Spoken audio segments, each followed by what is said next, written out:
हरिराम ने आखिरी दाम चला।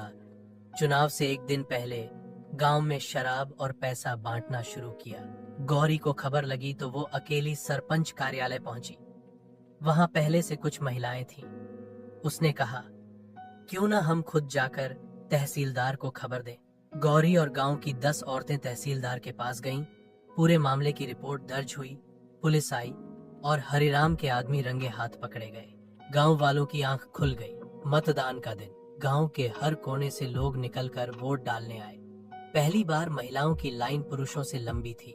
कुछ बूढ़ी अम्माएं जो वर्षों से घर से बाहर नहीं निकली थीं, आज गौरी को वोट देने के लिए चलकर आईं। हरिराम ने आखिरी कोशिश की, लेकिन उसके आदमी अब डर चुके थे। शाम को वोटिंग खत्म हुई और गांव में एक अजीब सी शांति थी, जैसे हवा भी किसी बदलाव की खबर लाने वाली हो। नतीजों का दिन। जब गिनती शुरू हुई तो शुरुआत में हरिराम आगे चल रहा था। गौरी चुपचाप मंदिर के बाहर बैठी थी। रामू उसकी बगल में खड़ा था और गांव के बहुत से लोग पास खड़े दुआ कर रहे थे। फिर अचानक एक ब्रेकिंग आई। गौरी देवी ने 438 वोटों से जीत दर्ज की है।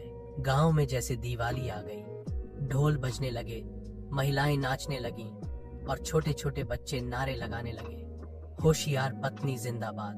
गौरी ने सबसे पहले अपने माता पिता की तस्वीर के आगे सिर झुकाया और फिर रामू को गले लगा लिया। गौरी की पहली बैठक गांव के स्कूल में हुई। उसने सबके सामने कहा, मेरी जीत मेरी नहीं, इस गांव की हर उस महिला की है जो अब तक चुप थी। अब कोई औरत पीछे नहीं रहेगी और हर बच्चा पढ़ेगा। उसने 5 फैसले तुरंत लिए। 1. गांव की लड़कियों के लिए अलग शौचालय। 2. स्कूल में नियमित शिक्षक की नियुक्ति। 3. हर महीने एक महिला चौपाल। 4. राशन वितरण की निगरानी। 5. भ्रष्टाचार के खिलाफ खुला शिकायत बॉक्स। गांव वालों ने ताली बजाकर उसका स्वागत किया। 1 साल बाद गांव में बदलाव साफ नजर आने लगे।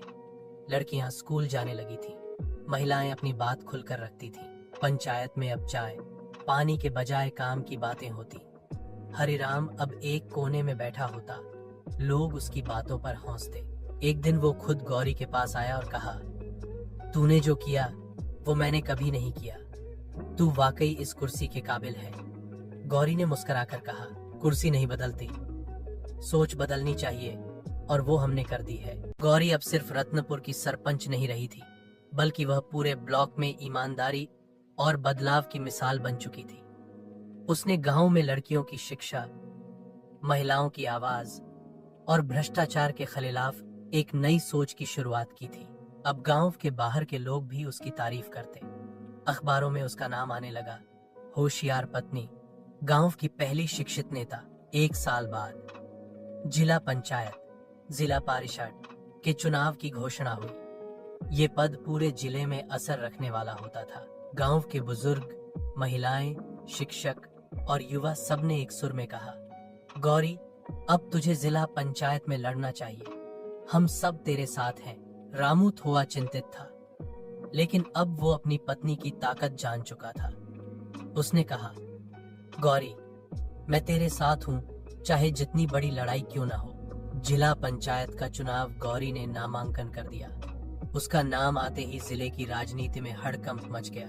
विरोधी पार्टियों के नेता, जिनमें नेता से ज्यादा दलाल और दबंग शामिल थे, चौंक गए। अगर ये औरत जीत गई तो हमारे धंधे बंद हो जाएंगे, क्योंकि जिला पंचायत में अरबों की योजनाएं आती थीं। सड़क, स्कूल, अस्पताल और इन सब में कमीशन खोरी सालों से चल रही थी। गौरी के खड़े होते ही भ्रष्ट नेताओं का डर बढ़ गया।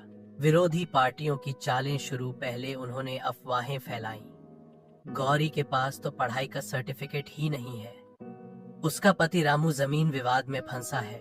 गौरी ने सबूतों के साथ जवाब दिया। फिर उन्होंने गांव में डर फैलाना शुरू किया।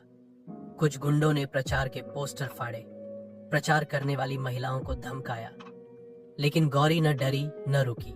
उसका चुनाव प्रचार सीधा था, काम की बात, ईमान की राह, साजिश की गहराई।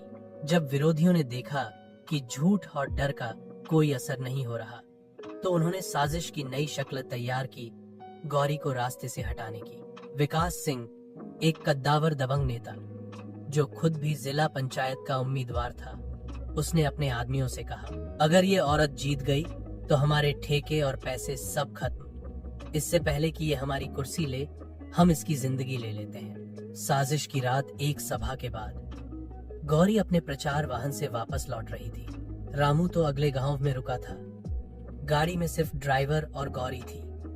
एक वीरान मोड़ पर एक ट्रक ने उनकी गाड़ी को टक्कर मार दी।